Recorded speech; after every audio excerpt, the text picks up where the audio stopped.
"I'm sorry," the lawyer said, his voice dropping as he avoided my gaze. "You are not included." Those words felt like a physical blow, echoing through the cold mahogany-paneled conference room. My mother didn't flinch. She simply folded her hands on the table, looking like she'd been waiting her whole life for this exact moment of triumph. My older brother, Marcus, let out a small, jagged smirk that he didn't even try to hide. My younger sister, Chloe, stared at her lap, refusing to meet my eyes. I sat there in shock, thinking about everything I had done for Dad over the last 3 years. I was the one who moved back into the drafty family house to care for him during his grueling rounds of chemo. I was the one who drained my modest savings to help pay for the property taxes and the expensive home care equipment when the insurance stalled. I had put my entire life on hold while Marcus and Chloe only visited for photo opportunities or holidays. "You must be mistaken," I whispered, my voice cracking. The lawyer, a man named Mr. Henderson, cleared his throat uncomfortably. "The will leaves the house, all investments, and the business shares to your mother and siblings. There is simply no provision for you." I looked at my mother, searching for a spark of love, but I found only ice. She had always preferred my siblings, but I never thought she would go this far to erase my existence. I was the daughter who stayed, the one who wiped his brow and held his hand through the darkest nights. Now, I was being told I was nothing more than a ghost in my own home. The silence in the room was heavy, thick with the smell of old paper and the bitter scent of betrayal. My heart hammered against my ribs like a trapped bird. This wasn't just about the money. It was about the fact that they wanted me gone forever. My mother sighed dramatically, a sound full of fake pity. "You know how difficult and distant you've always been, dear. Your father felt it was for the best." My stomach dropped into a dark pit. This wasn't some accidental oversight or a clerical error by a busy legal assistant. This was a deliberate, cold-blooded strike meant to erase me from the family legacy entirely. I felt a surge of hot anger, but I forced myself to stay silent. I had no idea why Dad would do this after we had spent so many late nights talking about the future of the company. Suddenly, Mr. Henderson straightened his papers and looked at the others. "There is, however, one more document. It is a sealed file, notarized separately. The instructions state it is to be opened in private with only the disinherited party present." My mother's smirk vanished instantly. Her face turned a strange, pale shade of gray, and she looked suddenly very nervous. Marcus started to protest, his voice rising in anger, but the lawyer held up a firm hand. He asked my family to step outside into the hallway. The moment the heavy door shut, the room felt different. Mr. Henderson slid a thick, yellow envelope across the table toward me. "This was notarized 2 weeks before your father passed," he said quietly. I stared at the envelope for a long time before reaching out. It felt heavy, as if it contained the weight of my father's entire soul. I could hear my mother whispering harshly to Marcus in the hallway, her voice muffled but sharp. They were scared. I didn't know why yet, but the sight of her losing her cool gave me a tiny bit of strength. I took a deep breath, trying to steady my racing heart. This was the moment that would define the rest of my life.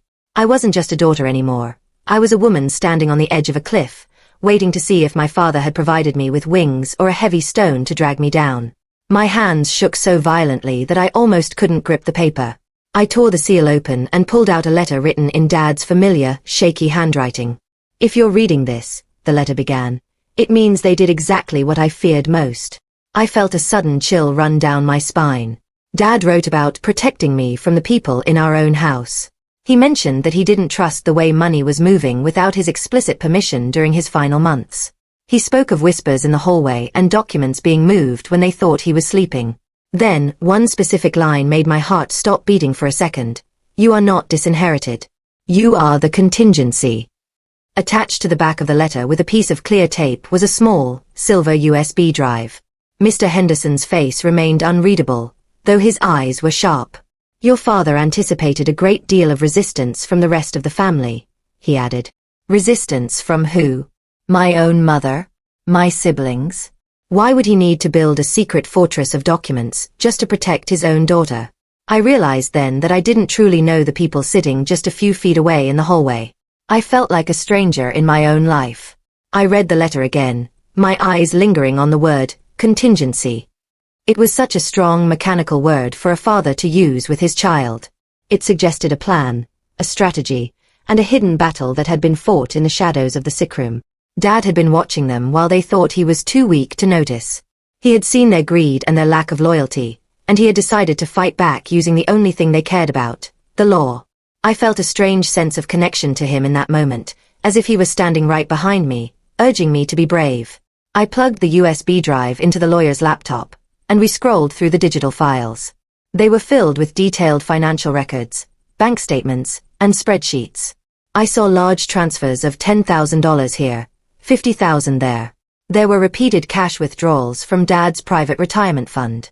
All of them were authorized under my father's digital signature, which seemed normal at first glance. However, when I looked at the specific timestamps, my chest tightened until it hurt to breathe.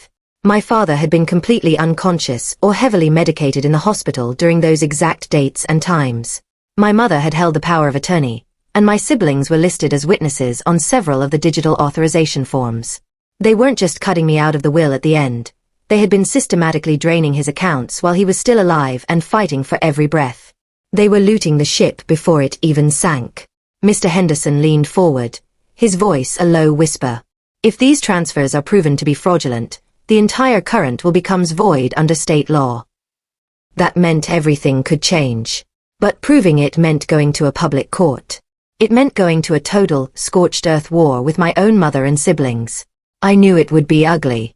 I thought about the nights I spent sleeping in a hard plastic chair next to Dad's hospital bed. While I was worrying about his heart rate and his comfort, they were sitting in his office, clicking buttons to steal his hard-earned money. The betrayal felt like a cold blade in my back. I wasn't just angry. I was deeply disgusted. These were people I had shared meals with, people I had loved and defended for years. Now, looking at the glowing screen, I realized they were nothing more than thieves who happened to share my last name. I closed my eyes for a second, making a choice. I wouldn't let them win. When we finally stepped back into the hallway, my mother was pacing back and forth like a caged animal. She stopped and forced a sweet, condescending smile onto her face. "Well, I hope that little letter gave you some closure, even if it didn't give you any money," she said, her voice dripping with fake honey. Marcus and Chloe stood behind her, looking smug and untouchable. For the first time in my life, I didn't feel like the victim. I didn't feel the need to beg for their approval or ask them why they hated me so much. I looked at my mother, then at my brother and sister, and I smiled back with a coldness that seemed to startle them. "Oh," I said, my voice steady and clear. "We are definitely not done here. In fact, I think we are just getting started." I walked past them without another word, feeling the weight of the USB drive in my pocket like a weapon. I could hear Marcus calling out behind me, demanding to know what was in the envelope, but I didn't turn around. I had work to do, and I knew the first thing they would do was try to ruin my reputation before I could even find a place to stay. I could feel their eyes on my back as I walked down the long, carpeted corridor of the law office. I felt taller than I had in years. For so long, I had played the role of the quiet, obedient daughter who didn't want to cause trouble. That version of me died in that conference room. The woman walking out now was someone different, someone who knew the truth and wasn't afraid to use it. I drove home in silence, the city lights blurring past me, already planning my next move. They thought they had buried me, but they didn't realize I was a seed that Dad had planted in fertile ground. Within 3 days, the fallout began just as I expected. I tried to call my Aunt Martha, but she picked up only to tell me never to call her again. Apparently, my mother had been calling every single relative in our extended family tree. She told them that I had tried to manipulate Dad on his deathbed for more money. She claimed that I had caused him so much stress that it had shortened his life. She even told people I was mentally unstable and had been stealing from the house for months. They weren't just stealing the physical estate. They were actively rewriting the history of my relationship with my father. Then, the first legal blow landed. I was served with a formal cease and desist letter at my small apartment. It stated that if I continued harassing the family regarding the contents of the will, they would sue me for emotional distress and defamation. My siblings were backing her publicly, posting family-first photos on social media that pointedly excluded me. They thought that a little bit of legal intimidation and social shaming would make me disappear into the night. They underestimated how much I had sacrificed for Dad. More importantly, they forgot that I was the one who managed his personal computer for years. I sat on my floor surrounded by boxes, reading the letter over and over. The words unstable and opportunist hurt, but they also clarified things for me. They weren't just protecting their money, they were protecting their image. My mother had always cared more about what the neighbors thought than what was actually happening inside our house. By painting me as the villain, she hoped to silence me before I could tell anyone about the stolen funds. But she didn't realize that I didn't care about their social circles anymore. I only cared about justice, and I had the digital keys to her undoing. I picked up my laptop and began to work. I spent the next 48 hours digging through my old backup drives and cloud storage. I found exactly what I needed: digital receipts. I had proof that I'd paid for Dad's expensive liquid meals and medical copays with my own credit cards when the family accounts were temporarily frozen for mysterious reasons. I found emails where my mother claimed she was handling the finances, while I was the one actually sitting by his bed.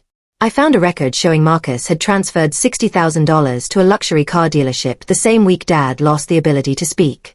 But then I found something even bigger.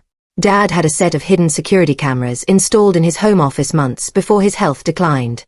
He had kept the login credentials in a hidden file I helped him set up. I logged in and checked the archives for the dates of the largest bank transfers. My blood ran cold as I watched the high-definition footage. It showed my mother sitting at Dad's desk while he was asleep in the other room. She wasn't just paying bills. She was carefully practicing his signature on a lightbox and then using his hardware token to authorize transfers to my brother's accounts. The footage was clear. I could see the concentration on her face as she traced his name over and over until it looked perfect. It was a cold, calculated performance. She didn't look like a grieving wife. She looked like a criminal. I felt a wave of nausea, followed by a burning sense of resolve. I downloaded every clip, every email, and every receipt. I organized them into folders, creating a timeline of their greed that was impossible to ignore. They thought they were being clever, but Dad had been one step ahead of them the whole time. He had left me the map to their crimes, and I was going to follow it until the very end. I took the footage and the receipts to Mr. Henderson. He wasted no time filing a formal petition with the probate court to freeze the entire estate. When the news hit, my mother exploded. She called my phone 30 times in an hour, leaving screaming voicemails that called me a traitor and a disgrace to the family name. She claimed I was destroying everything my father had worked for. My siblings flooded their social media with even more vitriol, painting me as a greedy opportunist who was attacking a grieving widow. However, the evidence was too strong for the court to ignore. The judge granted a temporary freeze on all assets, including the business accounts. This meant that suddenly, no one could touch a single dollar of the inheritance. That was the moment the cracks began to show in their united front. My brother, Marcus, was the first one to panic. He called me from a burner phone late on a Tuesday night. His voice was shaking, and he sounded like he hadn't slept in days. "You don't understand what you're doing, girl," he pleaded. "We need that money to keep things moving." Oh, I understood perfectly. I stayed silent, letting the tension build until he finally whispered, "It wasn't just Mom's idea." I listened to him ramble for 10 minutes, his words tumbling out in a rush of fear. He was terrified of losing the lifestyle he hadn't earned. He talked about debts he couldn't pay and promises he had made to people I didn't know. He tried to act like he was the victim, caught between our mother's demands and my unreasonable quest for the truth. But I knew better. He had been a willing participant in every single transfer. He had watched the money hit his account and spent it without a second thought for our father or for me. I ended the call without saying a word, leaving him to sit in the silence of his own making. Marcus broke down and confessed that the three of them had been borrowing from Dad's accounts for nearly 5 years. It started with Marcus's credit card debt from his failed gambling phase. Then it moved to Chloe's lifestyle upgrades, and my mother's expensive social club memberships. They had spent hundreds of thousands of dollars that didn't belong to them. Mom had covered the tracks by moving money between different accounts, thinking the final estate payout would even out the losses before anyone noticed. But Dad wasn't as oblivious as they thought. He had discovered the irregularities shortly before his final decline began. He had confronted my mother, and the fight had been legendary. That was the exact moment he secretly went to Mr. Henderson to rewrite the will and create the contingency plan. My family made sure I was cut out of the public will because they were terrified I would look at the books and see the holes they had dug. "But Mom said you were always Dad's favorite," Marcus snapped, his voice turning bitter again. "She hated that he trusted you more than us." It wasn't about the money for her. It was about years of deep-seated resentment because I had a real bond with him that they couldn't buy. I felt a strange sense of vindication hearing those words. All my life, I had wondered why my mother seemed so cold toward me compared to Marcus and Chloe. I thought I wasn't pretty enough, or smart enough, or outgoing enough. Now I knew the truth. She was jealous of a daughter's love for her father. She couldn't stand that he saw something in me that he didn't see in her. She had tried to punish me for being the person he loved most. The cruelty of it was hard to wrap my head around, but it also made me realize that I didn't owe her anything. I was free of the need for her approval. My mother didn't take the asset freeze lying down. She hired a high-profile, aggressive attorney who specialized in estate disputes. They launched a counterattack in court, claiming that Dad wasn't mentally competent when he created the sealed contingency document. They argued that the chemo brain and the heavy painkillers had made him paranoid and easily manipulated by me. They tried to paint a picture of a dying man being coerced into signing things he didn't understand. However, they made a massive tactical mistake. To prove I was manipulative, they argued that Dad was too weak and confused to understand any legal documents during his final month. Our lawyer, Mr. Henderson, waited for them to finish their long, dramatic speech before he stood up. He pointed out that the public will they were currently defending was signed only 3 days after the secret contingency letter. If he was too incompetent to sign my document, he was certainly too incompetent to sign theirs. The judge narrowed his eyes, leaning forward to look at my mother's attorney. The contradiction was glaring and undeniable. It was a total disaster for their side. Then, Mr. Henderson revealed something I didn't even know existed. There is a second, deeper layer to this estate, he announced to the court. The courtroom fell silent as everyone processed the mistake the other lawyer had made. My mother looked like she wanted to disappear into the floor. She had tried to play a game of chess without realizing that Dad had already won the match months ago. I sat there, my hands folded in my lap, feeling a quiet sense of awe. Dad had known exactly how they would react. He had predicted their lies and built a trap that they had walked right into. I felt a deep gratitude for his foresight. He hadn't just left me money, he had left me a shield. He had protected my name even when he couldn't protect his own life. It turned out that Dad had been much more calculated than anyone realized. He had quietly moved his controlling business shares into a private trust months before the end. The trustee wasn't my mother, and it certainly wasn't my siblings. It was me. The trust was designed with a very specific trigger clause. It would only activate and grant me full control if the original public will was ever contested or if fraud was detected by the executor. By attacking me and trying to claim Dad was incompetent, they had accidentally triggered the very mechanism he had built to stop them. Their own greed had flipped the switch. I watched the color drain from my mother's face in the courtroom. It was as if she had turned into a ghost. The family business was worth far more than the house and the liquid savings combined. It was the heart of our family's wealth and influence in the city. And now, because they couldn't just leave well enough alone, it was completely out of her hands. She had tried to take my small piece of the pie, and as a result, she had lost the entire bakery. But she wasn't finished trying to use her ultimate weapon, my guilt. She looked at me from across the room, her eyes wet with tears. It was the first time she had looked at me as anything other than an obstacle. I could see her mind working, trying to figure out how to pull me back into her web. She was a master of emotional manipulation, and I knew she would try to use our history against me. But I was done being the daughter who always said sorry for things she didn't do. I stood up as the judge called for a recess, my head held high. I didn't need to say a word to her. The look in my eyes told her everything she needed to know. The game was over. The very next evening, my mother showed up at my apartment door. She wasn't screaming this time. She was crying, her makeup smeared, looking small and fragile. She begged me to come home, saying that she would lose the house and that Marcus and Chloe would be ruined. "You're tearing this family apart," she sobbed, reaching out to touch my arm. "Is this what your father would have wanted? To see us on the street?" For a split second, I felt like that 12-year-old girl again, the one who would do anything to make her smile or feel proud of me. The guilt was a heavy, suffocating weight. But then I remembered the words in Dad's letter. If you're reading this, it means they did exactly what I feared. He knew her better than I did. He saw her manipulative streaks and the way she used affection as a tool for control. He had chosen me to protect his legacy because he knew I was the only one with the backbone to say no to her. I took a deep breath and gently removed her hand from my arm. I closed the door slowly, feeling a strange sense of peace. "No, Mom," I said through the wood of the door. "I didn't do this." "You did." I leaned against the door, listening to her footsteps as she walked down the hall. I felt a strange mix of sadness and relief. It was hard to let go of the hope that she might one day love me for who I was, but I knew now that was never going to happen. She only loved what I could provide for her. By closing that door, I was closing the chapter on my life as the family scapegoat. I was choosing myself, and I was choosing the man who had actually cared for me. I went to the kitchen and made a cup of tea, the silence of my apartment feeling like a warm blanket for the first time in weeks. Desperate, their legal team offered a settlement.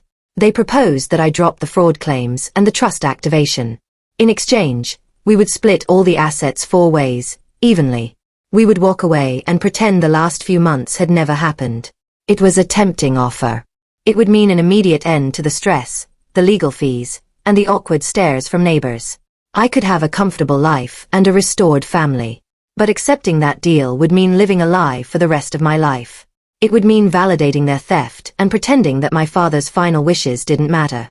Mr. Henderson asked me point blank, "What do you really want out of this?" I didn't have to think about it for more than a second. "I want the truth," I said. We declined the settlement. Instead, we moved forward with a full forensic accounting of every single account tied to the Brooks name. We brought in experts to track every dollar, every transfer, and every forged signature. When the final report came out 2 weeks later, the numbers were staggering. It was far worse than the borrowing Marcus had described. They had nearly bankrupted the company's operating capital. The accountants found secret offshore accounts and shell companies that my mother had set up using my father's business credentials. They had been draining the company's pension fund to pay for luxury vacations and designer clothes. It wasn't just a family dispute anymore. It was large-scale financial crime. I sat in Mr. Henderson's office, looking at the charts and graphs that mapped out their greed. I felt a deep sense of shame that my family was capable of this. But I also felt a renewed sense of purpose. I was going to fix this. I was going to save the company and the people who depended on it, even if it meant my family ended up with nothing. The audit uncovered years of systematic siphoning that involved tax irregularities and misreported income. It was so severe that Mr. Henderson warned me that if this went to a public trial, it wouldn't just be a civil dispute. It could easily turn into a criminal investigation for bank fraud and embezzlement. When my siblings realized they could actually go to jail, the family unity shattered instantly. Chloe was the first to flip, providing a sworn statement that our mother had pressured her into signing the witness forms. Marcus followed shortly after, blaming Mom for pushing the plan too far, when they should have just been happy with what they had. They weren't fighting me anymore. They were tearing each other to pieces in an effort to save themselves. The house was filled with screaming matches that the neighbors could hear from the street. The mother they had adored when she was handing out Dad's money was now the villain of their story. It was a pathetic, ugly collapse of a family built on a foundation of greed. I stayed far away, watching the destruction from a distance, feeling more like an observer than a participant. I felt a profound sadness for what could have been. If they had just been honest, if they had just loved Dad half as much as they loved his money, we wouldn't be here. But they had chosen their path long ago. I saw them in the courthouse one last time, sitting on opposite ends of the hallway, refusing to look at each other. They looked broken and old. My mother looked at me with a mixture of fear and hatred, but I didn't feel the old sting of her rejection. I only felt pity. They had traded their relationships for paper and plastic, and in the end, they were left with nothing but bitterness and legal bills they couldn't pay. The final court hearing was short. The evidence was so overwhelming that the judge didn't even need a full day to deliberate. He formally voided the original will due to clear evidence of fraud and undue influence. He upheld the validity of the trust and ordered the family to pay back the restitution to the estate. My mother looked at me across the aisle like I was a total stranger. I realized then that she didn't hate me because of anything I had done. She hated me because I reminded her of the man she couldn't break. The aftermath was quiet.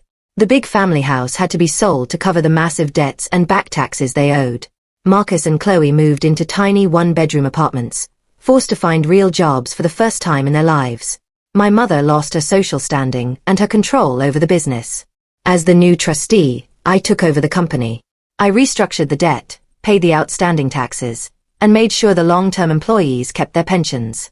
Dad's legacy survived, but it was safe. It wasn't in the hands of people who would burn it for a quick thrill. I stood in Dad's old office, looking out at the city. The room was quiet, the only sound being the ticking of the clock on the wall. I felt his presence here, a warm sense of approval that filled the space. I had done what he asked. I had saved his work and protected his name. My family was gone, but I had built something real in their place. I realized that family isn't just about blood. It's about loyalty and trust, and being there when things get hard.